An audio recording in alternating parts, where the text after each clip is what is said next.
किसी भी एग्जाम को क्रैक करने की जो चाबी होती है दोस्तों, वो होती है प्रीवियस ईयर क्वेश्चन। जी हाँ दोस्तों, प्रीवियस ईयर एमसीक्यूज को सबसे पहले यहाँ पे करना होता है यदि आप किसी भी गवर्नमेंट एग्जाम को दे रहे हैं। तो इसी क्रम में यहाँ पे हम UP triple S C PT 2025 जो आगामी परीक्षा है आपकी, उसके लिए प्रीवियस ईयर एमसीक्यूज की क्लासेस यहाँ पे शुरू चला रहे हैं अपने चैनल पर। तो उसी क्रम में आज ये क्लास है जिसमें हम बात करेंगे आज आपका भारतीय संसद, राज्यसभा, लोकसभा और विधानसभा और विधान परिषद से जो यूपी ट्रिपल एस सी आयोग द्वारा क्वेश्चन एग्जाम में पूछे गए हैं अब तक।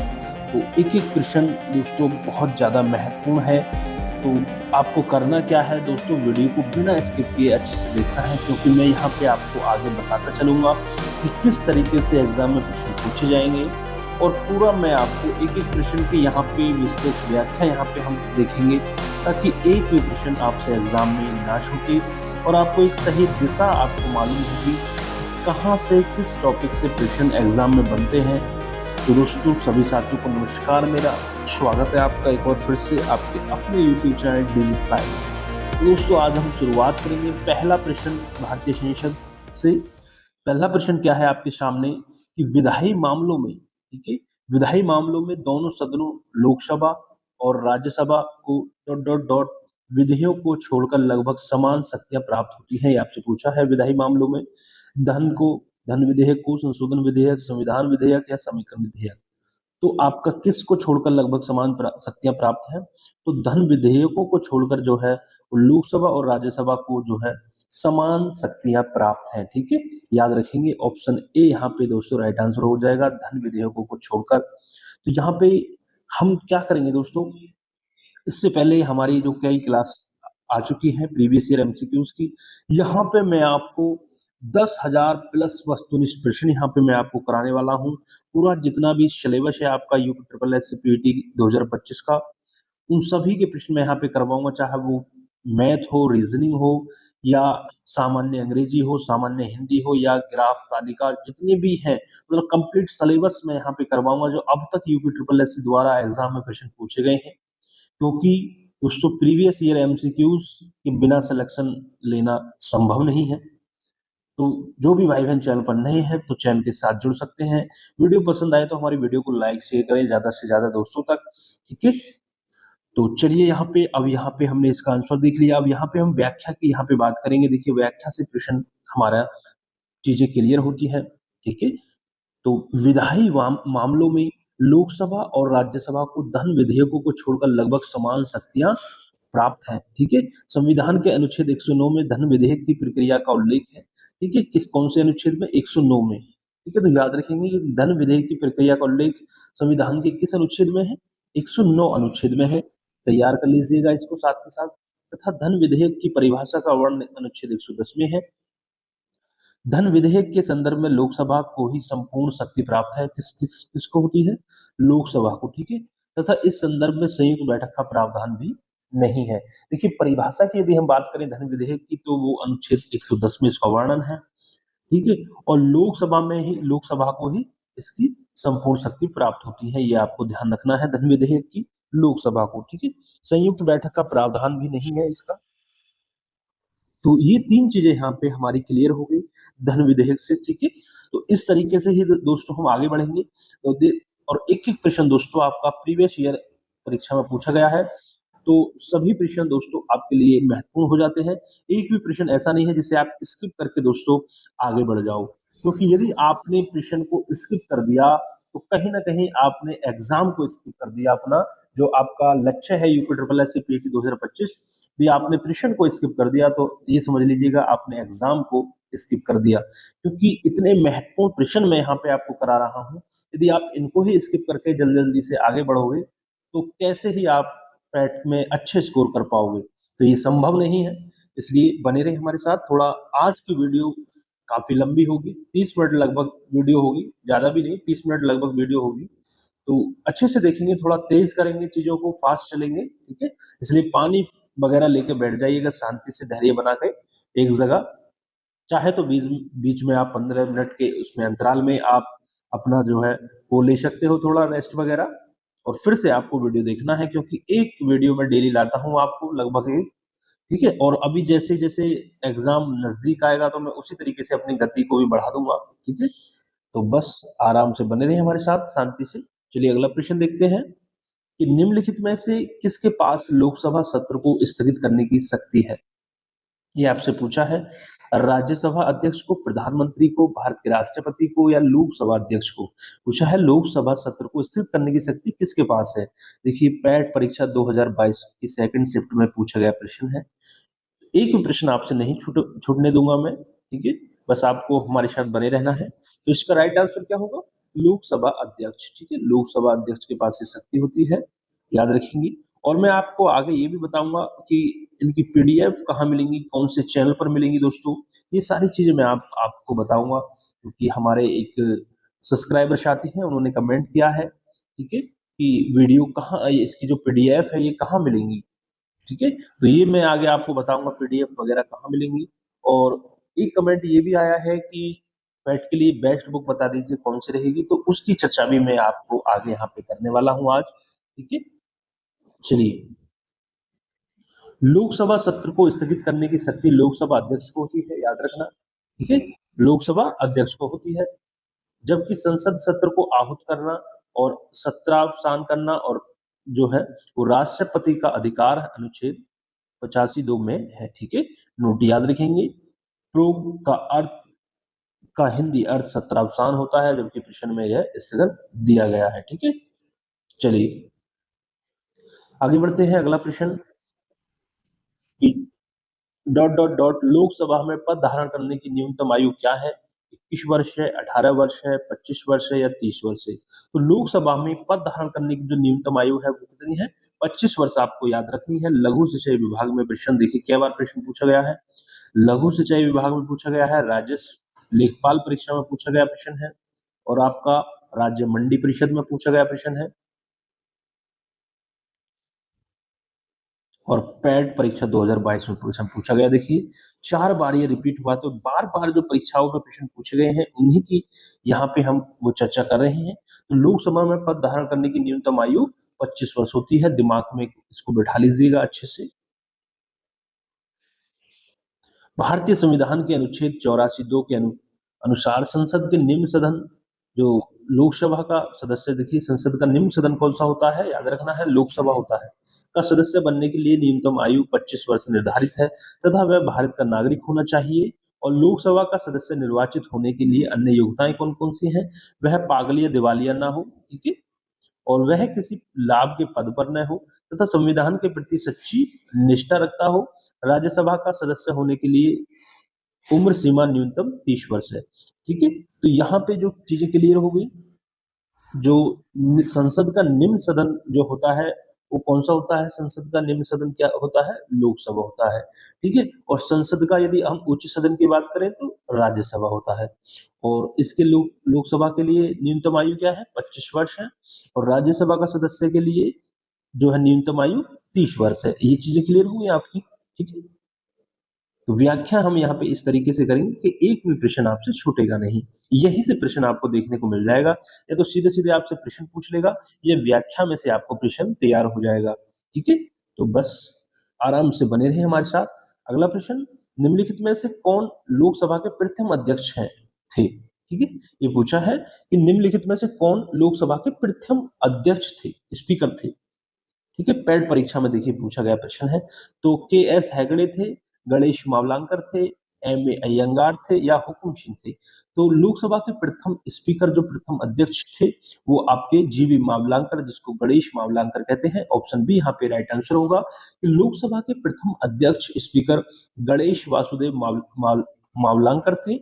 वर्तमान में लोकसभा अध्यक्ष ओम बिरला है। लोकसभा संवैधानिक रूप से लोगों का सदन, भारत की द्विसदनीय संसद का निचला सदन है, ठीक है, याद रखेंगे। लोकसभा का सामान्यतः कार्यकाल कितना होता है, 5 वर्ष का।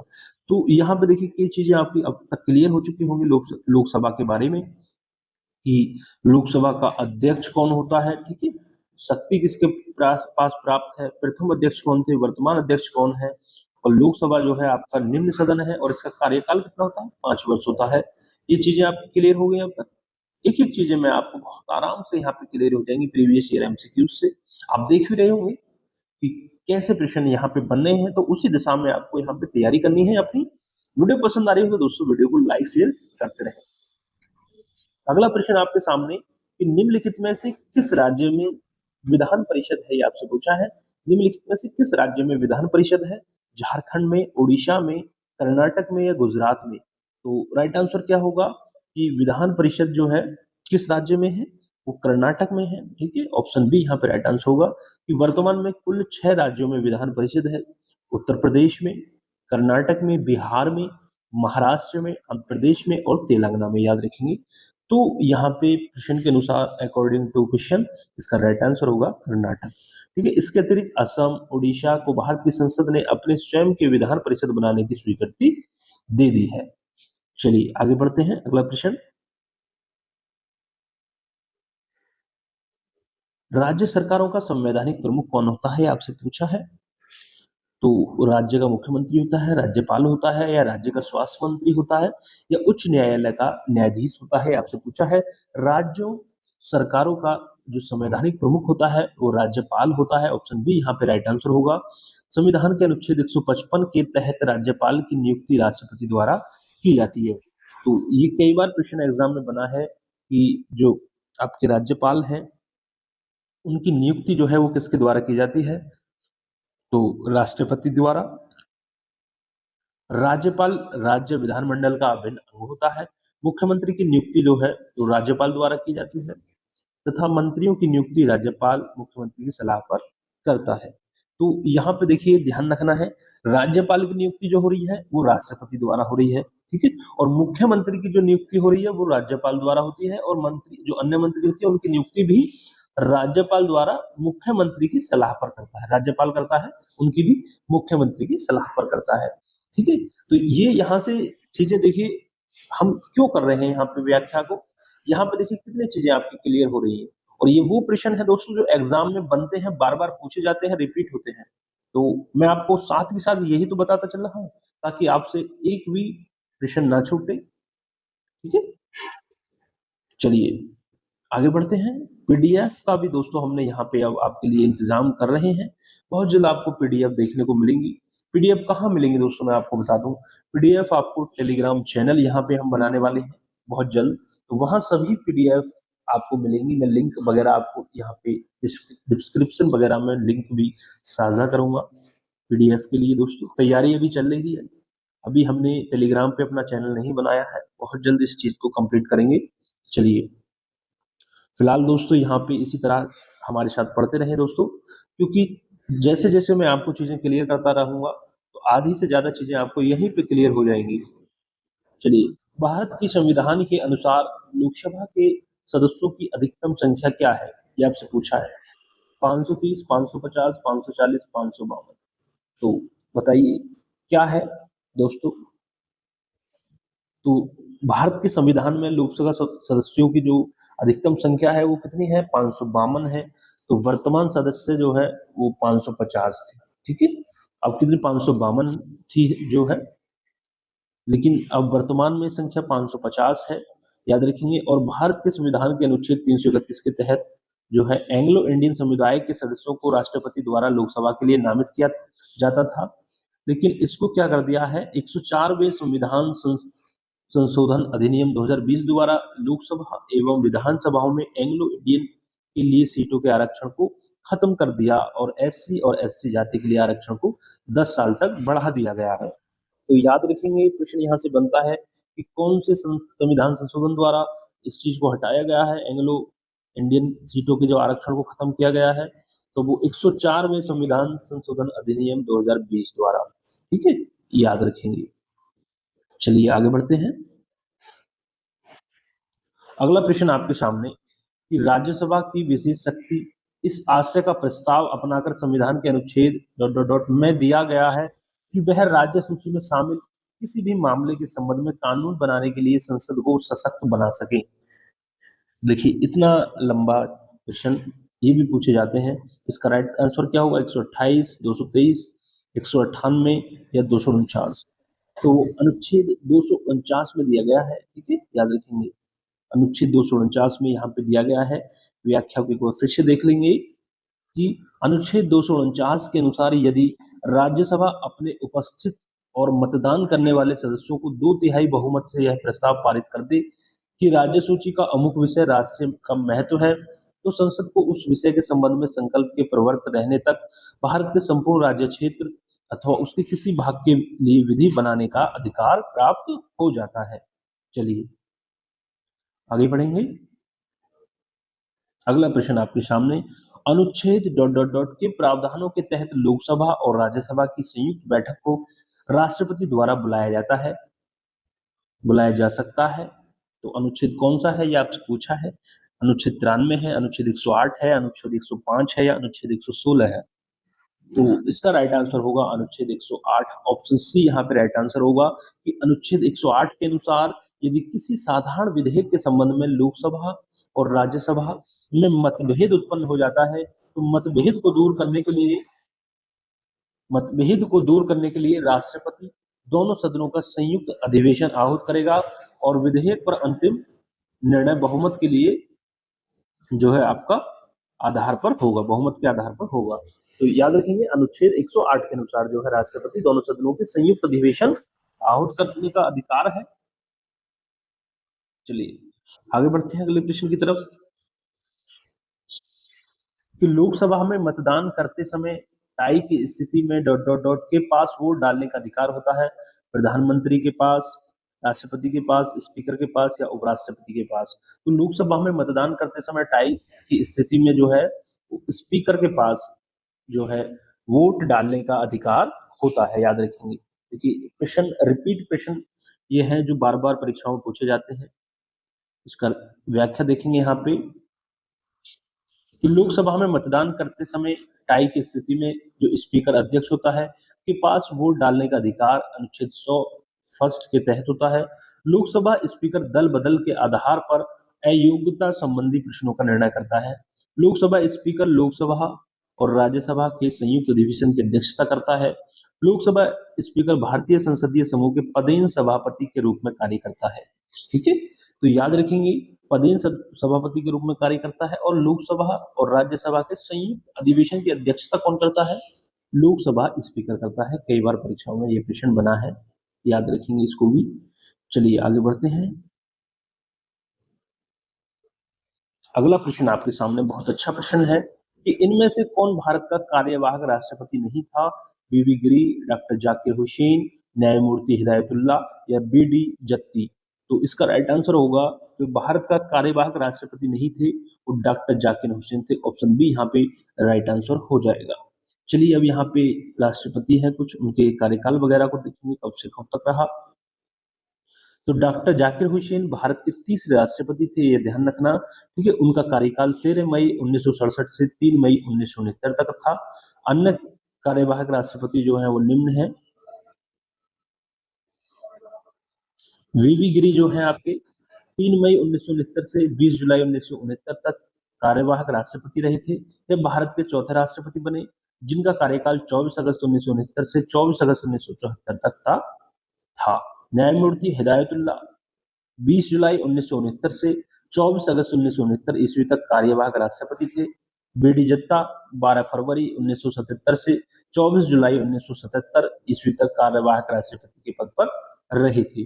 ठीक है, इन सभी चीजों को माइंड में फिट कर लीजिएगा। बढ़ते हैं अगले प्रश्न की तरफ। भारत में राष्ट्रपति अपना कार्यकाल पूरा करने से पहले, ठीक है, अपना त्यागपत्र किसको सौंपते हैं? यदि भारत में राष्ट्रपति जो है वो अपना कार्यकाल पूरा होने से पहले अपना त्यागपत्र सौंपते हैं, वो किसको सौंपते हैं? ये आपसे पूछा है। मुख्य न्यायाधीश को, प्रधानमंत्री को, उपराष्ट्रपति को या लोकसभा अध्यक्ष को? बताइए इसका राइट आंसर क्या होगा, किसको सौंपते हैं? ऑप्शन बी यहाँ पे आपका राइट आंसर होगा। यदि भारत में राष्ट्रपति अपना कार्यकाल पूरा होने के पूर्व अपने पद का त्याग करना चाहता है तो वह अपना त्यागपत्र जो है वो उपराष्ट्रपति को सौंपता है। याद रखेंगे, यदि मतलब कोई भी राष्ट्रपति है वो अपने कार्यकाल से ही पहले अपने त्याग से हटना चाहता है, पद को त्यागना चाहता है, तो वो जो अपना त्यागपत्र है वो उपराष्ट्रपति को यहाँ पे सौंपना होता है, याद रखेंगे। चलिए आगे बढ़ते हैं। राष्ट्रपति द्वारा राज्यसभा में कितने सदस्यों को नामित किया जा सकता है? ये आपसे पूछा है 10, 12, 22 या 9। तो इसका राइट आंसर होगा जो राज्यसभा में राष्ट्रपति द्वारा जो सदस्य नामित किए जाते हैं वो 12 किए जाते हैं। ऑप्शन सी यहाँ पे राइट आंसर होगा। दोस्तों ये वो प्रश्न है जो बार बार UP triple S C PET द्वारा मतलब जो आयोग है उसके द्वारा बार बार परीक्षाओं पूछे गए हैं। और ऐसा नहीं है कि यूपी ट्रिपल एस सी आयोग ही इन प्रश्नों को बार बार पूछता है। आपका कोई भी आयोग हो, यूपी पीएससी आयोग हो या कोई भी आयोग हो, वो इन प्रश्नों को दोस्तों बार बार पूछता ही है। ये वो प्रश्न है जो किसी भी एग्जाम में आपको देखने को मिल जाएंगे, वनडे एग्जाम चाहे आपको कोई भी हो, उन सभी में ये प्रश्न आपको देखने को मिल जाएंगे। तो बस आप बने रहें धैर्य से, चीजों को पढ़ना है बहुत शांति से, मन लगाकर चीजों को पढ़ते रहें, क्योंकि सिलेक्शन यदि पाना है तो प्रीवियस ईयर क्वेश्चनों को हर हाल में करके जाना है। ठीक है, तो इसी चीज को ध्यान में रखते हुए पढ़ते रहिएगा। चलिए इसकी व्याख्या देख लेते हैं कि राष्ट्रपति को अनुच्छेद 83 के तहत राज्यसभा में 12 ऐसे व्यक्तियों को मनोनीत करने का अधिकार प्राप्त है जो साहित्य, कला, विज्ञान व समाज सेवा के क्षेत्र में विशेष ज्ञान व अनुभव रखता हो। भारतीय संविधान में यह प्रक्रिया आयरलैंड के संविधान से ली गई है। देखिए ये प्रक्रिया कहाँ से ली गई है, ये भी चीजें क्लियर हो गई। और किन व्यक्तियों को जो है वो मनोनीत करता है ये भी पता पड़ गया, जो साहित्य, कला, विज्ञान या समाज सेवा के क्षेत्र में विशेष ज्ञान व अनुभव रखते हो। अगला प्रश्न आपके सामने, नीलम संजीव रेड्डी भारत के कौन से राष्ट्रपति थे, कौन से नंबर के राष्ट्रपति थे, 5वें, 7वें, 6वें या 8वें? तो जो नीलम संजीव रेड्डी थे वो भारत के 6वें राष्ट्रपति थे, याद रखेंगे। सभी राष्ट्रपतियों का आपको क्रम याद कर लेना है, यहाँ से चीजें पता चल गई। ठीक है, नीलम संजीव रेड्डी भारत के 6वें राष्ट्रपति बने थे। इनका कार्यकाल 25 जुलाई 1977 से 25 जुलाई 1982 तक रहा। सन 1977 के आम चुनाव में जब इंदिरा गांधी की पराजय हुई, ठीक है, तो उस समय का नवगठित राजनीतिक दल जनता पार्टी ने इनको राष्ट्रपति का प्रत्याशी बनाया और ये भारत के पहले गैर कांग्रेसी राष्ट्रपति थे। भारत के पहले गैर कांग्रेसी राष्ट्रपति कौन थे? नीलम संजीव रेड्डी, याद रखेंगे। चलिए आगे बढ़ते हैं। अगला प्रश्न आपके सामने, श्री रामनाथ कोविंद भारत के डॉट डॉट डॉट है 16वें, 12वें, 14वें या 11वें? तो जो श्री रामनाथ कोविंद है वो भारत के 14वें जो है राष्ट्रपति हैं थे। वर्तमान में अब राष्ट्रपति कौन है दोस्तों? 15वीं राष्ट्रपति कौन है? तो महिला राष्ट्रपति है। ठीक है, याद रखेंगे। श्री रामनाथ कोविंद भारत के 14 राष्ट्रपति थे, 14वें। और भारत के प्रथम राष्ट्रपति कौन थे ये भी आप याद रखिएगा, डॉक्टर राजेंद्र प्रसाद थे प्रथम राष्ट्रपति भारत के। और भारत के 13वें राष्ट्रपति श्री प्रणब मुखर्जी और श्रीमती प्रतिभा देवी सिंह पाटिल भारत की 12वीं तथा देश की प्रथम महिला राष्ट्रपति थी। और द्रौपदी मुर्मू जो है देश की 15वीं राष्ट्रपति चुनी गई है। तो देखिए यहाँ से इस व्याख्या से कई चीजें आपकी क्लियर हो गई। ठीक है, 14वें राष्ट्रपति, आपको 14वां क्रम याद रखना है। कौन थे 14वें राष्ट्रपति? तो रामनाथ कोविंद थे। ठीक है, पहले डॉक्टर राजेंद्र प्रसाद, 13वें राष्ट्रपति प्रणब मुखर्जी।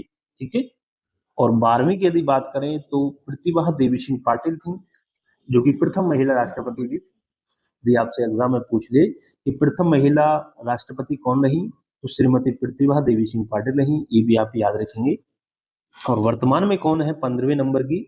द्रौपदी मुर्मू है। ठीक है, वर्तमान राष्ट्रपति भारत की द्रौपदी मुर्मू 15वें नंबर की ये है, याद रखना रामनाथ कोविंद के बाद। अगला प्रश्न, भारत के राष्ट्रपति का कार्यकाल कितने वर्षों का होता है? 10 वर्ष, 5 वर्ष, 3 वर्ष या 4 वर्ष? तो भारत के जो राष्ट्रपति हैं उनका कार्यकाल जो है वो 5 वर्ष होता है। ऑप्शन सी यहाँ पे राइट आंसर होगा कि भारत के राष्ट्रपति का कार्यकाल पद ग्रहण की तारीख से 5 वर्ष का होता है, परंतु वह उसके पूर्व भी अपने हस्ताक्षर सहित लेख द्वारा उपराष्ट्रपति को अपना त्याग पत्र दे सकता है। इसकी चर्चा हमने ऊपर कर ली। इसके अलावा संविधान के अतिक्रमण पर महाभियोग प्रक्रिया द्वारा 5 वर्ष से पूर्व राष्ट्रपति को उसके पद से हटाया जा सकता है। देखिए महाअभियोग प्रक्रिया द्वारा भी उसको हटाया जा सकता है राष्ट्रपति को। देश का प्रथम नागरिक राष्ट्रपति होता है, ये प्रश्न भी आपसे कई बार पूछा गया है। चलिए अगला प्रश्न देखिए थोड़ा सा अटपटा है कि राष्ट्रपति नंबर 1, नंबर 2 उपराष्ट्रपति, नंबर 3 राज्यसभा के सभी सदस्य। उपरोक्त में से कौन आनुपातिक प्रतिनिधित्व प्रणाली के नियमानुसार एकल संक्रमणीय मत के माध्यम से गुप्त मत द्वारा किए गए मतदान से चुना जाता है। तो यहाँ पे जो राइट आंसर होगा ऑप्शन ए केवल 1 और 2। राष्ट्रपति और उपराष्ट्रपति के लिए ये चीजें लागू होती है। ठीक है, याद रखेंगे। राष्ट्रपति एवं उपराष्ट्रपति का निर्वाचन जो है आनुपातिक प्रतिनिधि प्रणाली के नियमानुसार एकल संक्रमणीय मत के माध्यम से गुप्त मत द्वारा किए गए मतदान द्वारा होता है। ऐसा संविधान के अनुच्छेद 55 राष्ट्रपति के लिए और अनुच्छेद 66 उपराष्ट्रपति के लिए में स्पष्ट किया गया है। समानुपातिक प्रतिनिधित्व का अर्थ समान अनुपात में प्रतिनिधित्व से है। एकल संक्रमणीय प्रणाली से तात्पर्य है कि एक से अधिक उम्मीदवार होने पर मतदाताओं द्वारा मतदान वरीयता क्रम में दिया जाता है। ठीक है, ऑप्शन ए यहाँ पे राइट आंसर होगा। चलिए आगे बढ़ते हैं अगले प्रश्न की तरफ कि भारत का निम्नलिखित में से कौन सा राष्ट्रपति निर्विरोध निर्वाचित हुआ था। याद रखेंगे कि भारत का निम्नलिखित में से कौन सा राष्ट्रपति निर्विरोध निर्वाचित हुए थे। नीलम संजीव रेड्डी, डॉक्टर एस राधाकृष्णन, के आर नारायण या डॉक्टर राजेंद्र प्रसाद। तो इसका राइट आंसर होगा नीलम संजीव रेड्डी जो है वो निर्विरोध निर्वाचित हुए थे। 6वें नंबर के ये राष्ट्रपति थे। ये भी क्वेश्चन आपसे एग्जाम में पूछा है, याद रखेंगे। ठीक है, तो इसकी व्याख्या को यहाँ पे देखेंगे। काफी लंबी चौड़ी व्याख्या है, कई चीजें आपके यहाँ पे क्लियर होंगी। 26 मार्च 1977 को नीलम संजीव रेड्डी ने सर्वसम्मति से लोकसभा का स्पीकर चुना गया, लेकिन 13 जुलाई 1977 को इन्होंने पद छोड़ दिया क्योंकि राष्ट्रीय जनता दल पार्टी की तरफ से राष्ट्रपति पद के लिए उनका नामांकन किया गया था। राष्ट्रपति पद के लिए कुल 21 नामांकन पत्र दाखिल किए गए थे, जिनमें से कुछ उम्मीदवारों को आवश्यक संख्या में विधायकों को समर्थन नहीं था या उम्मीदवारों ने 15,000 रुपए की जमानत राशि जमा नहीं कराई थी। 21 जुलाई 1977 को चुनाव अधिकारी ने प्रेस को सूचित किया कि नीलम संजीव रेड्डी निर्विरोध चुनाव जीत गए हैं और इस घोषणा के पश्चात नीलम संजीव रेड्डी ने लोकसभा की सदस्यता से त्यागपत्र दे दिया तथा भारत के 6वें राष्ट्रपति के रूप में पद ग्रहण किया। चलिए आगे बढ़ते हैं। भारत का कौन राष्ट्रपति निर्विरोध निर्वाचित किया गया। देखिए फिर से वही प्रश्न, नीलम संजीव रेड्डी। याद रखेंगे दोस्तों। वीडियो दोस्तों अच्छी लग रही हो तो वीडियो को लाइक शेयर जरूर करते रहिएगा। ठीक है, बस यही हम आपसे प्रार्थना करते हैं, ज्यादा से ज्यादा लोगों तक इसको शेयर करिएगा और अच्छे से दोस्तों वीडियो को कंप्लीट देखिएगा। यदि आप दोस्तों चैनल पर आ गए हैं और हमारी वीडियोस को देख रहे हैं तो आपसे बस एक ही गुजारिश है, वीडियो को अच्छे से पूरा कंप्लीट देखें। यदि आप सीरियस हैं तो ही देखें, यदि आप सीरियस हैं गवर्नमेंट एग्जाम को लेके, पैट एग्जाम को लेके, ठीक है, अन्यथा आप स्किप करके जा सकते हैं। सीरियस है तो आप पूरा देखें दोस्तों, एक एक प्रश्न में मजा ना आए तो जब बताना मुझे। ठीक है, चलिए आगे बढ़ते हैं। उपराष्ट्रपति को अपना कार्यकाल समाप्त होने से पूर्व अपने पद से हटाने का अधिकार निम्नलिखित में से किसके पास है। राज्यसभा, राष्ट्रपति, उच्चतम न्यायालय या लोकसभा। तो इसका राइट आंसर होगा ऑप्शन ए राज्यसभा। उपराष्ट्रपति को अपना कार्यकाल समाप्त होने से पूर्व अपने पद से हटाने का अधिकार किसके पास होता है, ये आपका राज्यसभा के पास होता है। ऑप्शन ए यहाँ पे राइट आंसर होगा। व्याख्या देखेंगे। यदि राज्यसभा अपने तत्कालीन समस्त सदस्यों के बहुमत से उपराष्ट्रपति को पदच्युत करने का प्रस्ताव पारित कर दे और लोकसभा उसे स्वीकार कर ले तो उपराष्ट्रपति को अपना पद छोड़ना होगा। इस आशय का प्रस्ताव तब तक प्रस्तावित नहीं होगा जब तक कि उपराष्ट्रपति को ऐसे प्रस्ताव को प्रस्तावित करने के अभिप्राय की सूचना कम से कम 14 दिन पूर्व में दी गई हो। ठीक है, 14 दिन पहले उसको सूचना देनी होती है। आगे बढ़ते हैं। भारत के प्रथम उपराष्ट्रपति कौन थे, ये आपसे पूछ लिया है। डॉक्टर जाकिर हुसैन, श्री वीवी गिरी, श्री बी.डी. जत्ती या डॉक्टर एस राधाकृष्णन। तो भारत के प्रथम उपराष्ट्रपति डॉक्टर एस राधाकृष्णन थे, याद रखेंगे। ठीक है, आगे बढ़ते हैं। ठीक है, डॉक्टर एस राधाकृष्णन भारत के प्रथम उपराष्ट्रपति तथा डॉक्टर राजेंद्र प्रसाद भारत के प्रथम राष्ट्रपति थे। डॉक्टर जाकिर हुसैन भारत के तीसरे राष्ट्रपति, श्री वीवी गिरी भारत के चौथे राष्ट्रपति, श्री बी.डी. जत्ता भारत के 5वें उपराष्ट्रपति एवं भारत के कार्यवाहक राष्ट्रपति। ठीक है, ये चीजें भी आपको याद होनी चाहिए। चलिए आगे बढ़ते हैं। राज्यसभा में मनोनीत सदस्यों की कुल संख्या कितनी होती है, वो 12 होती है। हमने अभी चर्चा की थी ऊपर। ठीक है, चलिए। प्रत्येक 2 वर्ष के बाद राज्यसभा के कितने सदस्य सेवानिवृत्त हो जाते हैं, 1/4, 1/3, 1/2 या 1/5। तो 1/3 सदस्य ऑप्शन सी यहाँ पे राइट आंसर होगा। 1/3 सदस्य जो है प्रत्येक 2 वर्ष बाद जो है सेवानिवृत्त हो